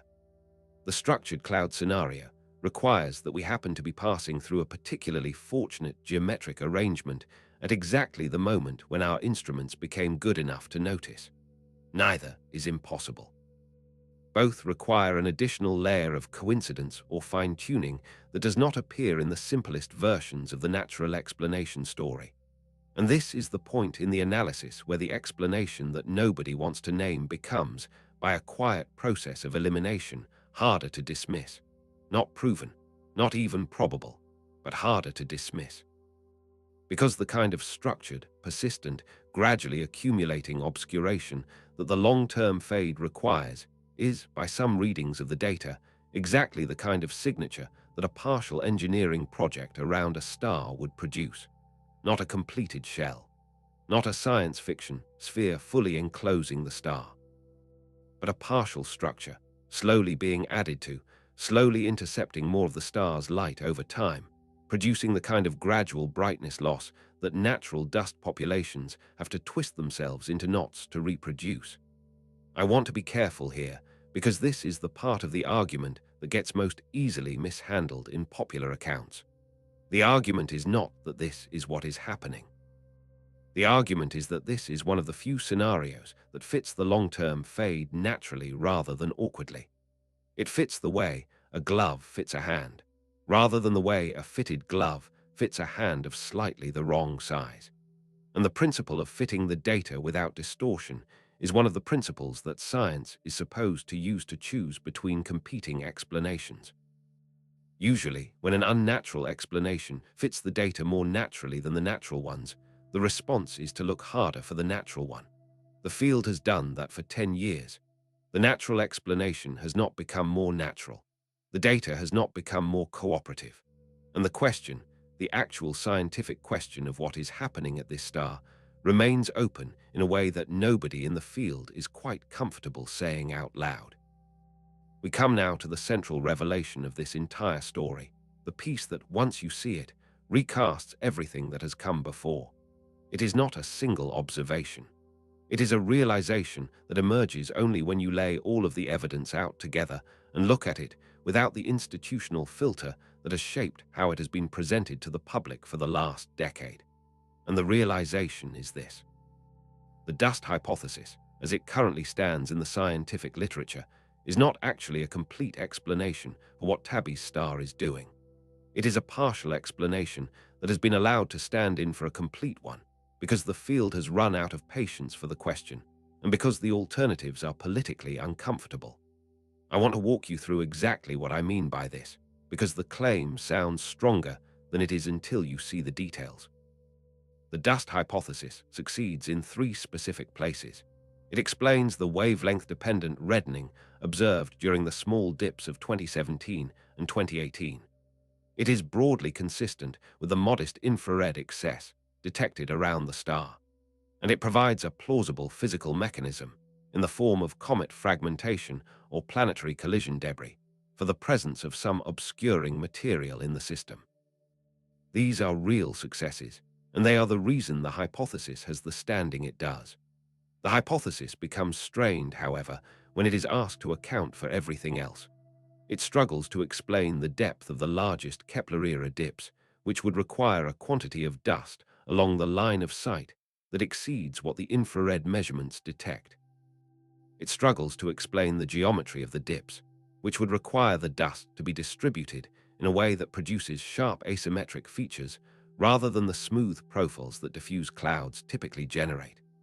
It struggles, in its standard form, to explain the steady multi-year fade detected by Kepler, which would require ongoing dust production at a rate that no comet swarm or collision debris model has been able to reproduce in detail.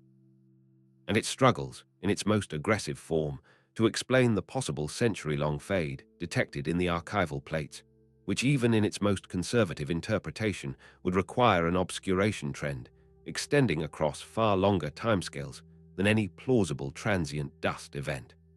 What this means in practical terms is that the dust hypothesis, as currently formulated, requires us to believe several things at once. We have to believe that a recent or ongoing event in the Tabby star system has produced an unusually large quantity of obscuring material. We have to believe that this material is distributed in a configuration that produces both deep asymmetric short dips and a steady long-term fade.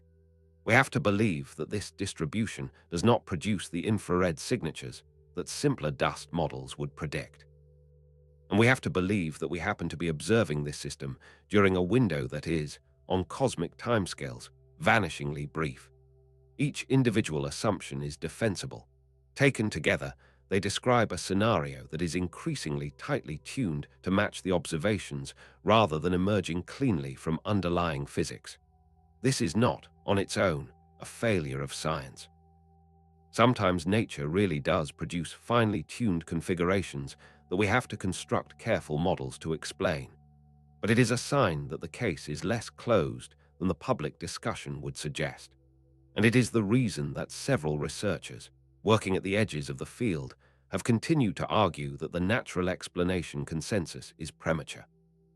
The most striking version of this argument was made not in a paper, but in a careful, technical assessment that Jason Wright, the same astronomer who had spoken to The Atlantic in 2015, published several years later. Wright laid out the case for considering technosignature scenarios for Tabby's star with the same intellectual rigor that natural explanations had received. He did not argue that the star was definitively the product of engineering. He argued with characteristic precision that the burden of evidence against such an explanation had not actually been met, and that the field's confidence that the question was settled was outpacing what the data could support. His argument was, in essence, a request for honesty about uncertainty. The field had, he suggested, decided what it wanted the answer to be, and was now retrofitting its assessment of the evidence to match that decision. What would a partial engineering structure around a star actually look like as a matter of observable signature? This is the question that the technosignature literature has been grappling with for decades, and it is the question whose answer matters for understanding why Tabby's star has been so difficult to dismiss. A complete enclosure of a star, the kind of structure that science fiction usually imagines, would produce a clean infrared signature. The star would still be radiating its full power, but that power would no longer escape as visible light. It would be absorbed by the enclosing structure and irradiated as infrared heat. We would see, instead of an ordinary star, an unusually warm dust-like signature with no visible counterpart, or with a visible counterpart that was dramatically dimmer than its infrared brightness would predict. A partial structure is much harder to detect. If only a small fraction of the star's light is being intercepted, then the infrared excess would be correspondingly small. The star would appear largely normal. The intercepted light would produce a modest warm signature, indistinguishable in most ways from natural dust. The visible light signature would consist of dimming events when the structures cross the line of sight, with depth and durations depending on the size and orientation of the structures, and a gradual overall decrease in brightness as the project expanded over time. When you describe a partial structure scenario in this neutral, observational language, without the cultural baggage that the word megastructure carries, what you describe sounds uncomfortably similar to the observational summary of Tabby's star.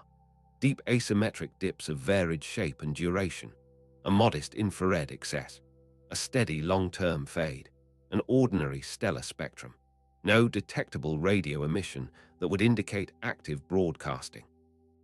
No clear signature of any single natural process that explains everything at once. I want to be precise about what I am and am not saying here. I'm not saying that this similarity proves anything. The universe is large, and natural processes are creative, and the history of astronomy is full of phenomena that looked impossible until we understood the natural mechanism.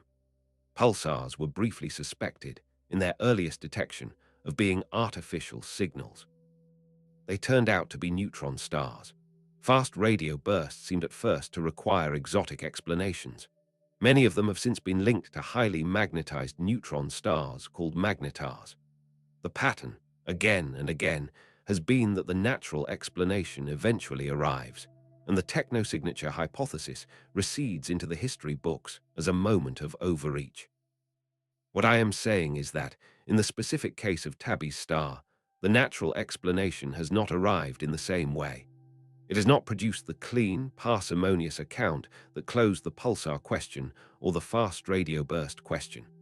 It has produced a partial account with multiple components, each of which is required to do work that none of them does cleanly. And the alternative, the explanation that the field has been trying to keep at arm's length, fits the observations more naturally than the assembled patchwork of natural hypotheses currently does. This is the situation that working astronomers face when they sit with the data honestly. It is not a situation in which evidence of alien engineering has been found. It is a situation in which the absence of a coherent natural explanation has, for 10 years now, been more stubborn than the field expected. The honest answer to the question of what is happening at Tabby's star is that we do not know.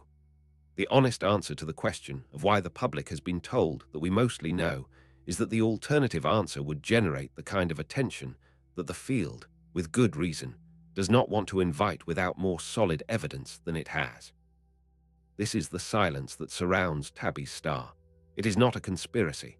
It is a professional decision made by many people across many institutions that the costs of keeping the question loud are greater than the costs of letting it quietly drift toward the assumed answer.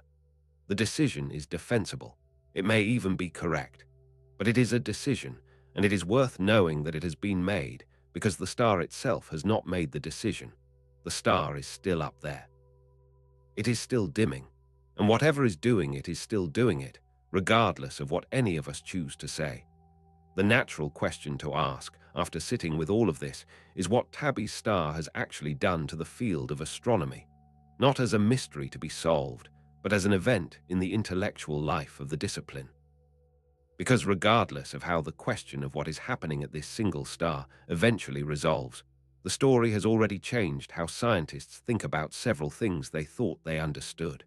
And those changes are, in some ways, more consequential than any individual answer to the puzzle would be. The first thing the story has changed is the field's relationship with the unexpected. For most of the late 20th century, stellar astrophysics had been a discipline of consolidation. The big questions about how stars work had largely been answered. The remaining work was, to a significant extent, refinement. Better measurements, better models, better statistics, applied to a basic picture of stellar behavior that nobody seriously expected to be overturned. The arrival of Kepler and the explosion of exoplanet science had pushed the frontier outward toward planetary systems, but the stars themselves remained, in the working assumption of the field, well-characterized objects. They did what we expected them to do, with small variations, in well-understood ways. Tabby's star has not destroyed this picture, but it has put a crack in it that has not been repaired. There is now, in the working memory of the field, at least one star that does not behave the way the textbooks say stars should behave. This single counterexample has consequences. It means that the assumption of stellar regularity, the assumption that allowed astronomers to use stars as stable reference points for measuring everything else, has to be qualified. It means that when an automated survey flags an irregular light curve, the response can no longer be only to assume an instrument problem. Some fraction of those flags, however small, may now represent real phenomena that the existing models do not capture. This has had practical consequences for the way subsequent surveys have been designed. The Transiting Exoplanet Survey Satellite, known as TESS, which launched in 2018 and has been surveying nearly the entire sky for transiting planets, was built with a more flexible approach to anomaly detection than Kepler used. Its data pipeline includes provisions for flagging unusual light curves that do not fit the planet transit template, and a community of researchers has been actively analyzing those flags for signatures that resemble Tabby's star. The legacy of one peculiar light curve is that the next generation of surveys is now actively looking for more peculiar light curves, in case Tabby's star turns out not to be alone. What has emerged from that search, over the years since TESS began operating, is a small but growing catalogue of stars that exhibit dipping behavior that does not match standard transits. Some of these are clearly natural. Some are clearly young stars with disks of debris. Some have been linked to known binary systems with unusual geometries. But a small handful, remain unexplained in ways that echo the Tabby star situation.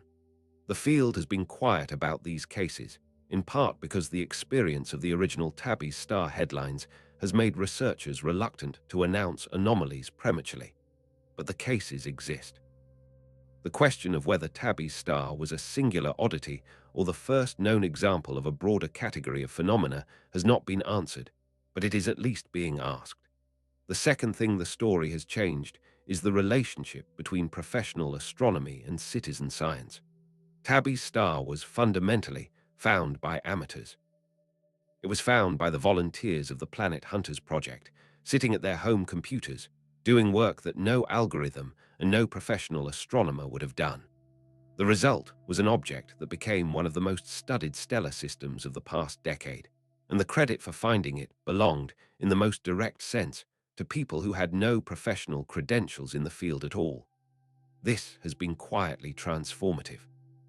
Citizen science projects in astronomy, which had existed for years but had often been seen as primarily educational rather than as genuine contributors to research, gained a kind of institutional credibility from the Tabby star result that they had previously struggled to claim.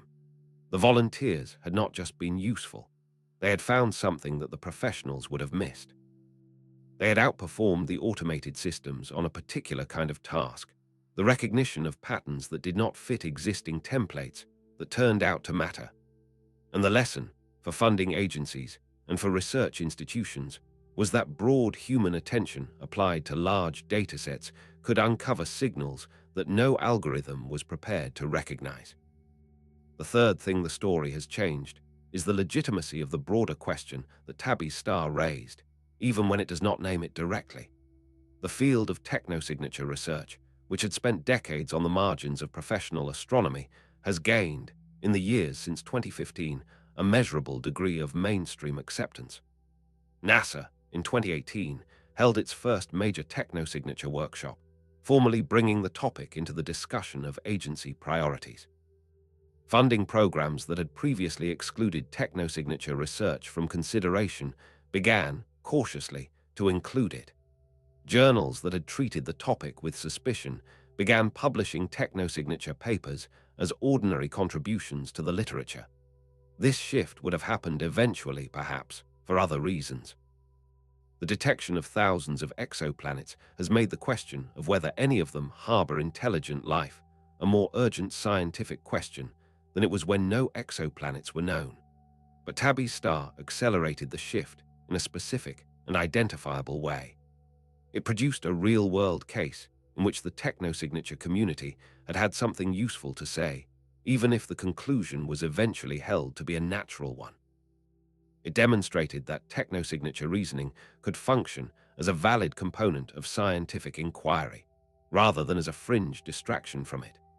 The intellectual respectability that the field has gained since 2015 is, in part, a downstream effect of the fact that for several months in 2015 and 2016, the question of whether something built was responsible for a real observational signal had to be taken seriously by mainstream astronomers.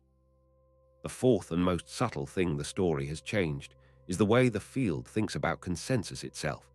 There is a model of scientific consensus, often presented in popular accounts, in which the truth emerges from a process of careful debate that eventually converges on the correct answer.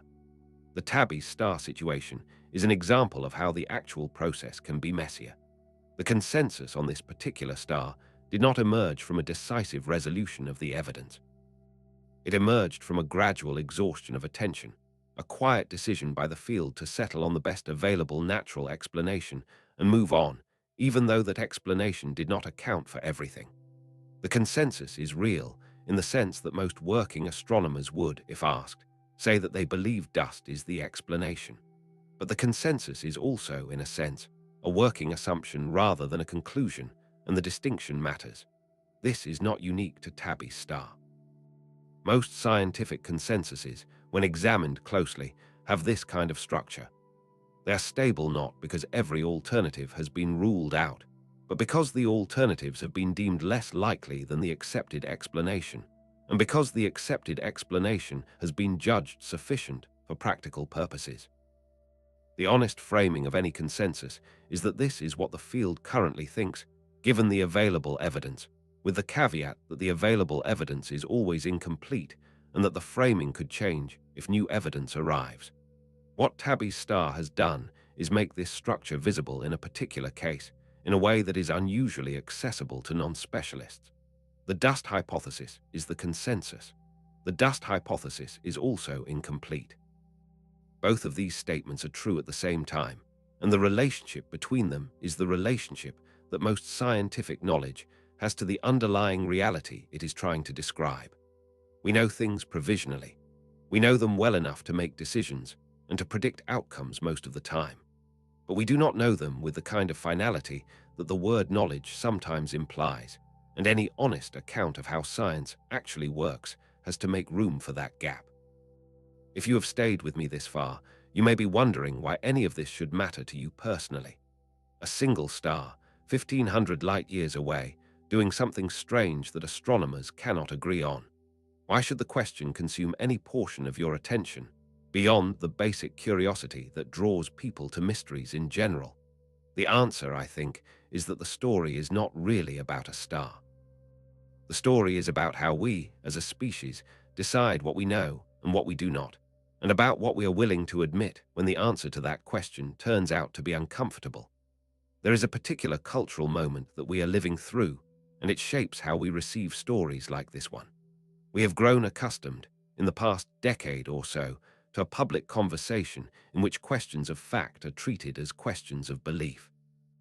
Things that ought to be settled by evidence are instead settled by allegiance. People decide what is true based on which side of a political or cultural divide they identify with, and the actual underlying reality, the way the world is whether we like it or not, has become harder to talk about clearly. This is corrosive in ways that everyone can feel, even if they cannot always articulate. And it makes stories like Tabby's Star strangely important because they offer a chance to think about how knowledge actually works, in a context where the political stakes are low and the intellectual ones are high.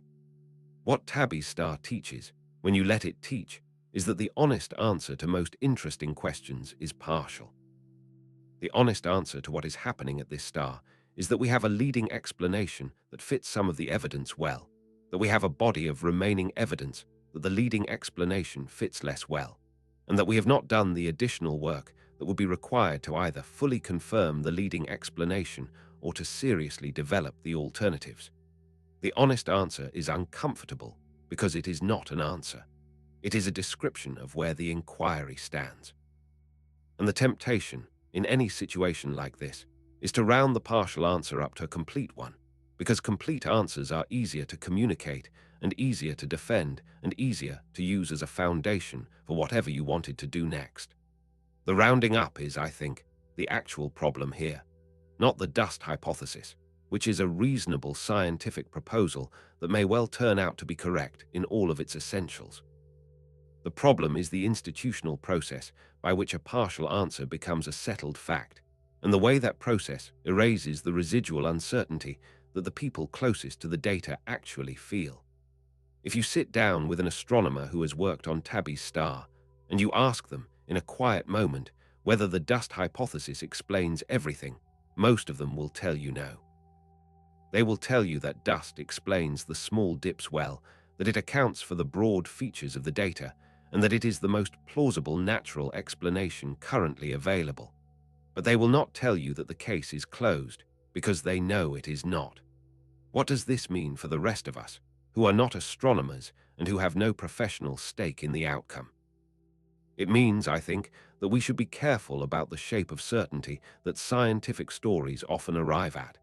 The shape of certainty in popular accounts tends to be cleaner than the shape of certainty in the underlying research. The press release says, "Scientists have determined." The actual paper says, "Our analysis is consistent with." These are not the same statement. The translation between them is where most of the public misunderstanding of science actually happens, and the people doing the translating are not always being dishonest.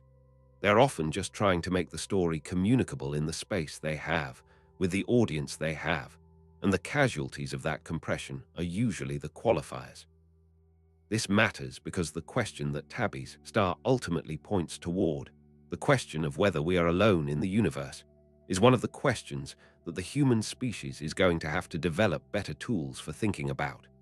Not because the answer is necessarily near, but because the conditions under which we might encounter the answer are changing. We have telescopes now that can image planets around other stars directly. We will have, within the next decade or two, instruments that can take spectra of the atmospheres of those planets and look for chemical signatures that will be hard to explain without life. The possibility of finding something that does not fit, something that the existing natural explanation framework cannot easily absorb, is no longer a remote one. It is becoming, year by year, a closer one. When that moment comes, however it comes, the institutions that handle the data will face exactly the same kind of pressure that the Tabby star situation has put them under, but at a much higher stakes.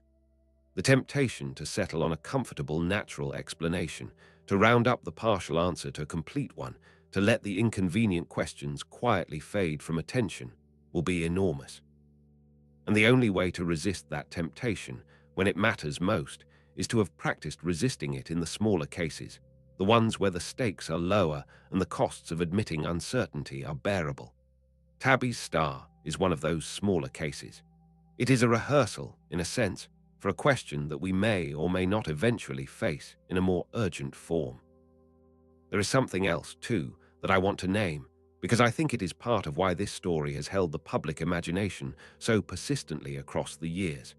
The mystery of Tabby's star sits at the intersection of two human longings that do not always sit comfortably together. The first is the longing to know, the desire to understand, to explain, to resolve. The second is the longing to wonder, the desire to live in a universe that has not yet been fully mapped, in which there are still real surprises, in which the answer to the most important questions is not yet written down. These two longings pull in opposite directions.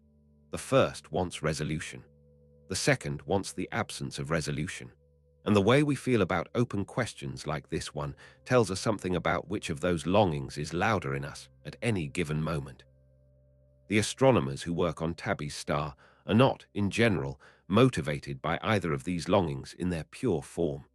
They are motivated by a more specific thing, which is the desire to get the answer right, regardless of what the answer turns out to be. This is the discipline of the field, and it is what separates working science from the looser forms of speculation that surround it. But the field is made of people, and people carry all of the usual human responses to mystery, and the way the field has handled Tabby's star reflects, in part, the pull of both longings on the people doing the work. Some of them want it resolved, want the question closed, want to be able to move on. Others want it kept open, want the strange star to keep being strange, want the rehearsal to continue. What I want to leave you with in this section is the sense that both of these responses are legitimate.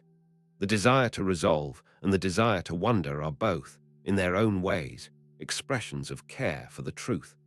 The question is whether we can hold them together, whether we can want to know the answer and also be willing to admit that we do not yet have it. This is a difficult posture to maintain. It requires a kind of patience that the surrounding culture does not particularly reward. But it is, I think, the posture that the actual situation calls for. Not the comfortable certainty of the press release, and not the romantic mystery of the conspiracy theory, but the honest middle position in which the star is still up there, still doing whatever it is doing, and we are still trying, slowly and imperfectly, to understand it. If we are honest about where the investigation of Tabby's star stands today, in the middle of the 2020s, the most important thing to say is that it stands in a kind of quiet. The dramatic phase of the story, the phase of headlines and Kickstarter campaigns and Atlantic articles, and the rush of new papers competing to propose new hypotheses, is over. What replaced it was not a resolution. What replaced it was a slow ebb of attention, in which the star remained as strange as it had ever been, but the field of researchers actively studying it shrank year by year until only a handful of dedicated observers remained.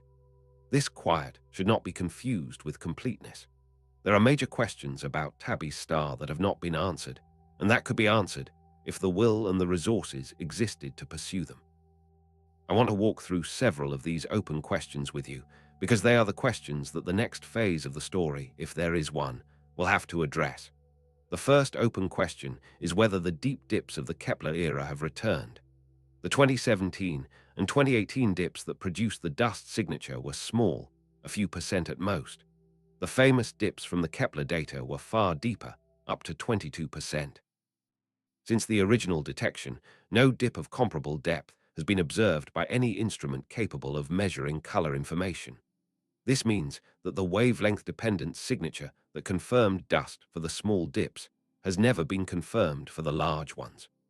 The dust hypothesis assumes that the same explanation applies to both, but the assumption rests on extrapolation rather than on direct measurement.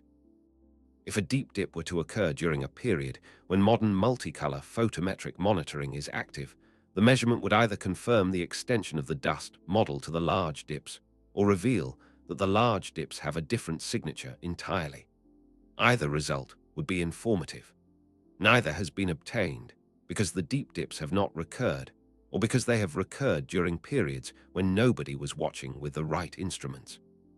The second open question is whether the long-term fade is continuing.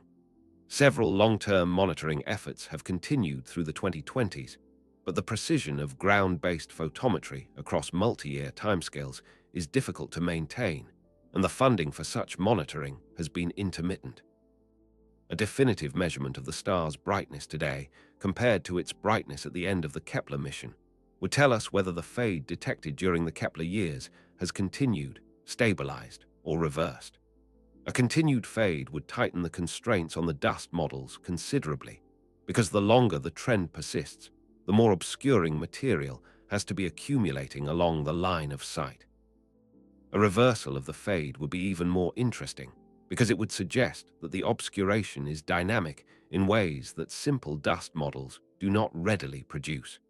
A stabilization would split the difference and would suggest that whatever caused the Kepler-era fade has now run its course. The third open question is whether comparable behavior has been observed at any other star.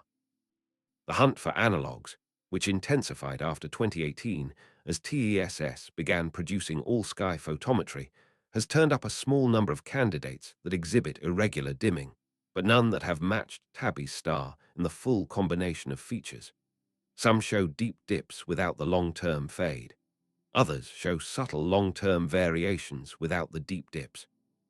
The question of whether Tabby's star is a singular oddity or the brightest example of a broader phenomenon has not been answered, and the answer matters because it would shape how we interpret the original observations. A singular oddity invites more exotic explanations. A broader phenomenon invites more general ones. Both possibilities remain on the table. The fourth open question, which the field has been notably slow to pursue with the seriousness it deserves, is whether targeted technosignature observations of the star have produced any positive or limiting results. There have been a few such observations, conducted at radio wavelengths by the SETI Institute and the Breakthrough Listen project, looking for narrowband signals that would indicate intentional broadcasting. These observations have come back negative in the sense that no signals of the kind being searched for have been detected. This is often presented as evidence against the technosignature hypothesis, but the framing requires some care. The absence of detected narrowband radio signals tells us that, at the moment of the observation, no easily detectable narrowband signal of the type the observers were looking for was being transmitted in our direction at the frequencies they were monitoring. It does not tell us by itself that no engineering activity is taking place at the star.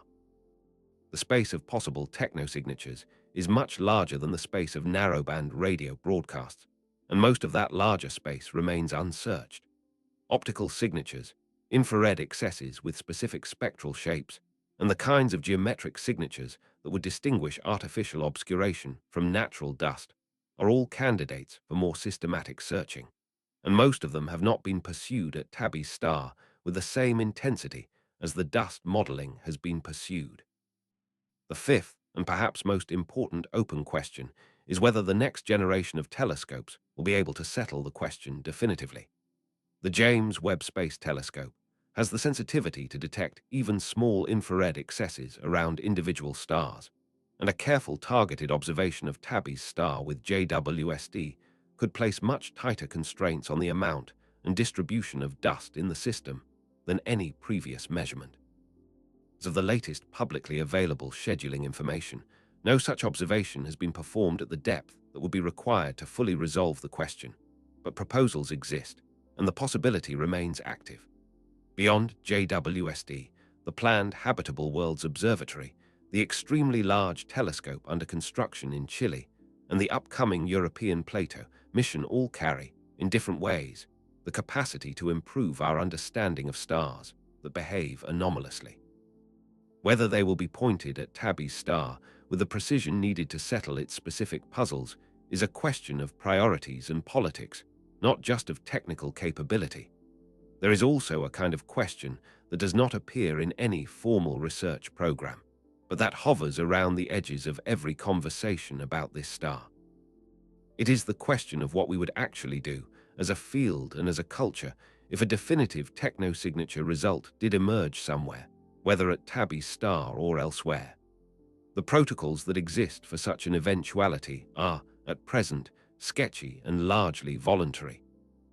The search for extraterrestrial intelligence community has agreed on certain principles of verification and notification, but the specific procedures for actually handling a confirmed detection are underdeveloped in ways that would matter enormously if the moment ever came. The Tabby Star episode revealed how poorly the existing infrastructure handled even the rumor of such a detection. The headlines ran ahead of the science. The qualifications got buried under the headlines. The retractions, when they came, did not catch up with the original claims in the public memory. If the next case is real, the handling of it will determine, in large part, what the experience of learning about it feels like for the rest of humanity. And we are not, as a species, particularly well prepared for that experience yet. What all of this points to, I think, is that the story of Tabby's star is not really over. It has paused. The pause is long and may yet be permanent, in which case the dust hypothesis will gradually solidify into the accepted history of the object, and the residual uncertainties will fade from professional memory, along with the people who were closest to the original work. Or the pause is temporary, and at some point in the coming years, either through a new dip, a new measurement, or a new way of asking the question, the inquiry will resume. Which of these is true depends, in part, on what the star does next. And the star, in its silence, 1,500 light-years away, is not telling us yet which it will be. I want to step back, in this section, from the specifics of dips and dust and archival photographic plates, and to ask a larger question that the story of Tabby's star raises whether we want it to or not. The question is what it actually means to live in a universe in which mysteries of this kind exist at all. Not whether they are resolved one way or another, but the fact that they can be posed, that they can sit unresolved for years, that they can change our sense of what is possible without ever yielding a definitive answer.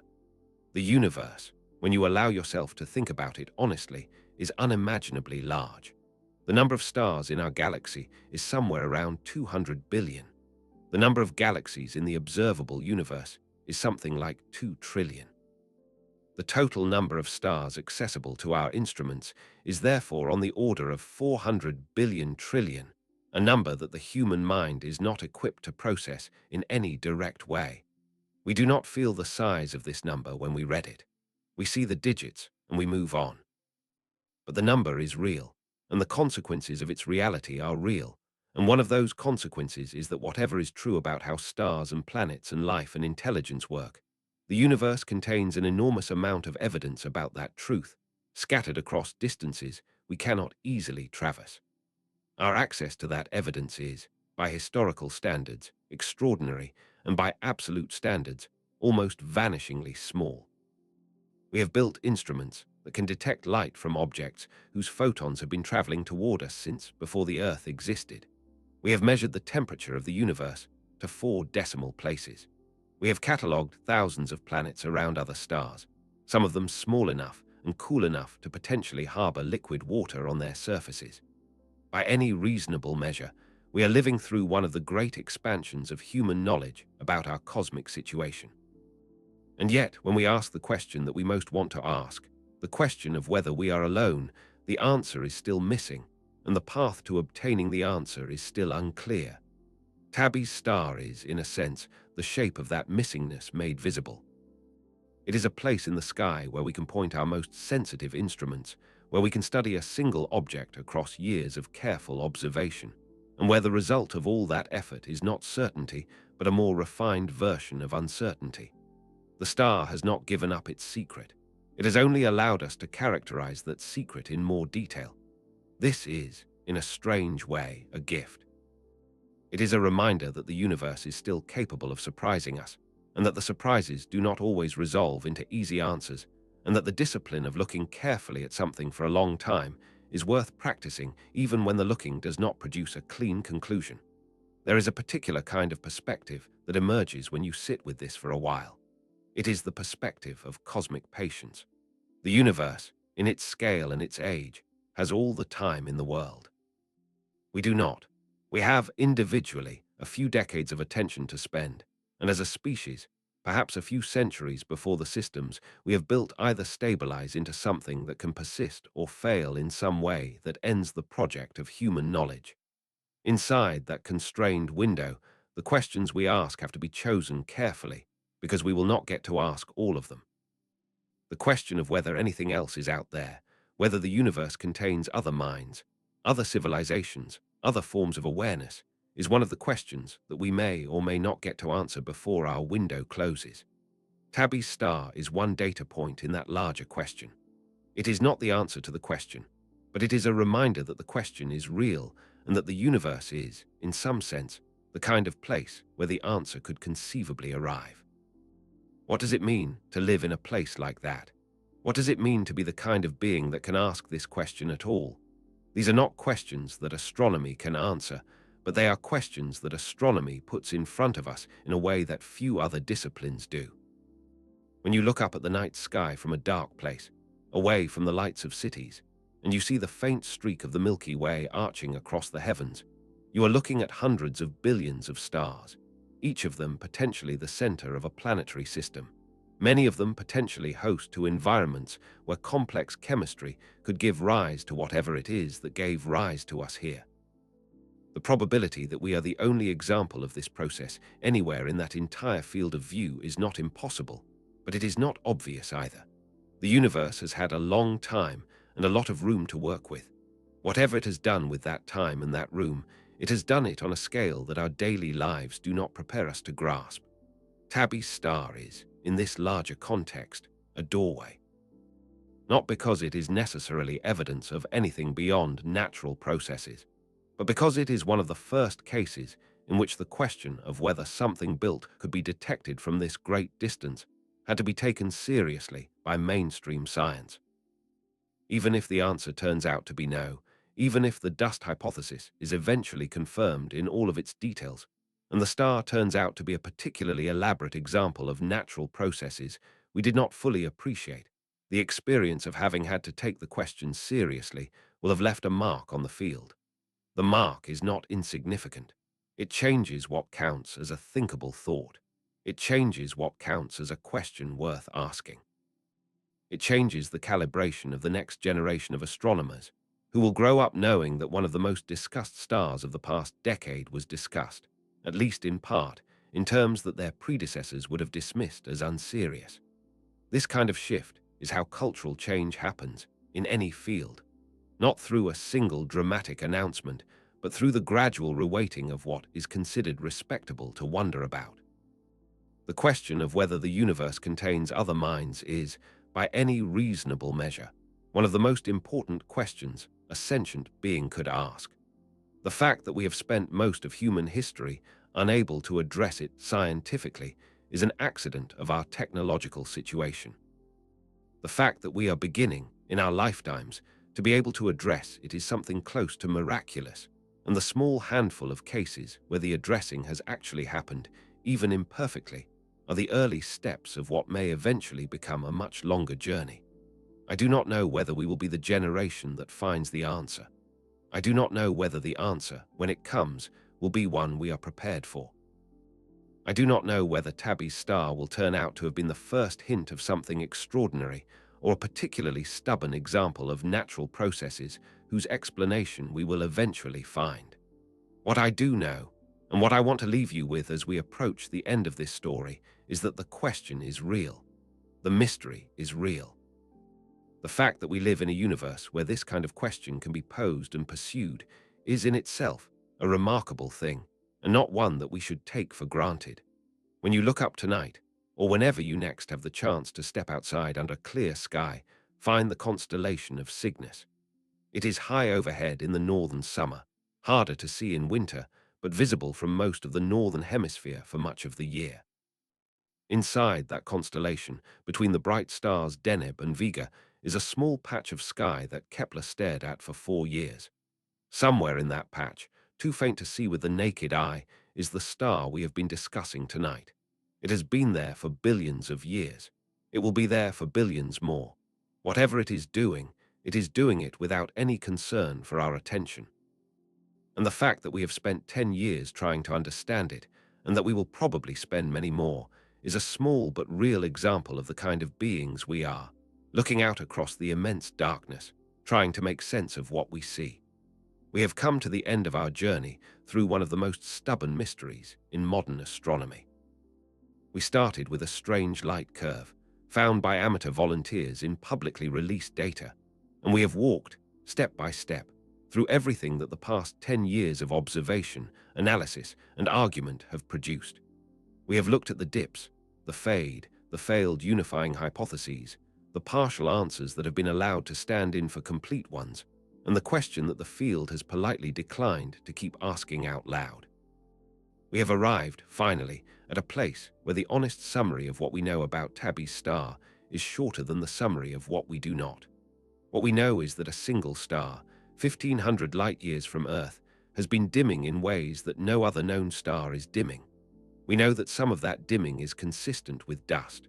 We know that some of it, the larger and longer parts, fits the dust models less cleanly. We know that the star itself is, by every measurement we can make of it directly, ordinary. We know that whatever is producing the dimming is acting between the star and us, not inside the star. We know that the natural explanations on offer are individually plausible and collectively incomplete. And we know that the alternative explanation, the one that nobody wants to name without far more evidence, has not actually been ruled out by what has been observed. What we do not know is which of the available explanations is correct. We do not know whether the deep dips of the Kepler era will return, or whether the long-term fade is continuing, or whether the next generation of telescopes will produce the definitive measurement that closes the question one way or another.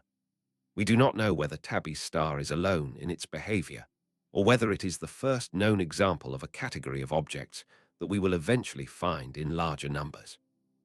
We do not know whether the silence around the star, in the professional literature, is a sign that the case is settled or a sign that the field has lost patience with a case that refused to settle. And there is one more thing we do not know, the largest thing of all, the thing that has been sitting underneath this entire story from the moment Ross Anderson called Jason right in the autumn of 2015. We do not know whether we are alone.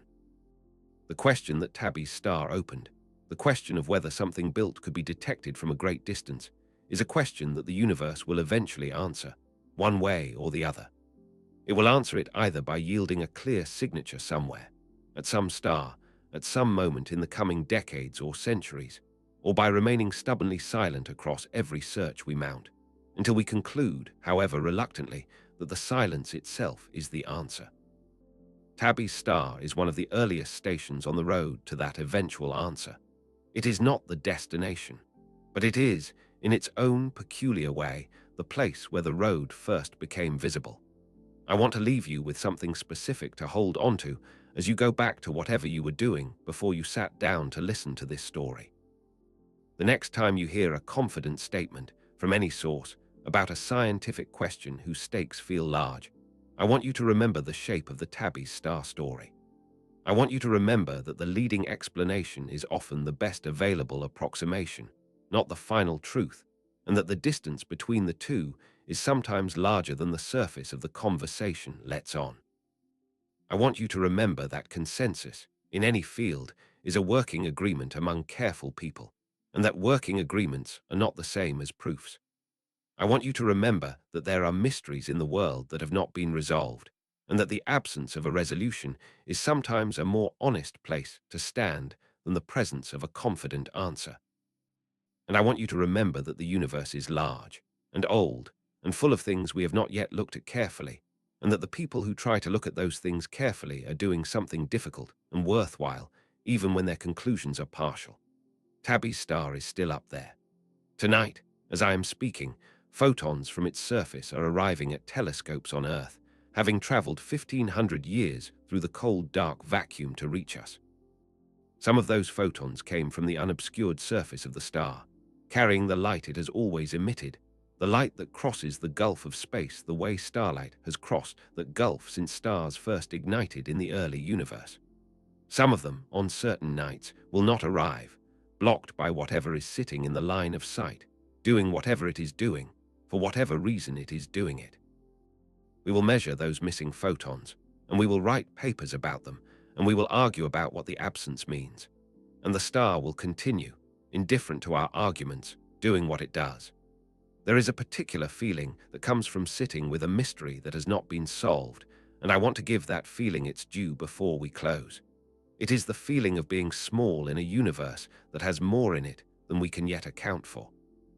It is humbling, and it can be frightening, and it can also be one of the most clarifying experiences a thinking person can have. The universe does not exist to satisfy our preference for resolution.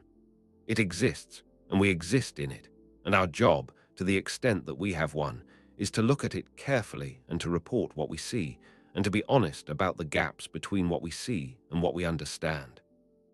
Tabby's star, for 10 years now, has been a sustained exercise in that honesty for the people who have studied it most closely.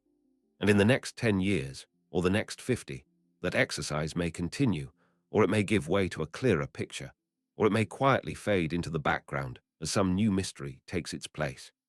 If you have made it this far with me, you are the kind of person who can hold open questions in your mind without rushing to close them.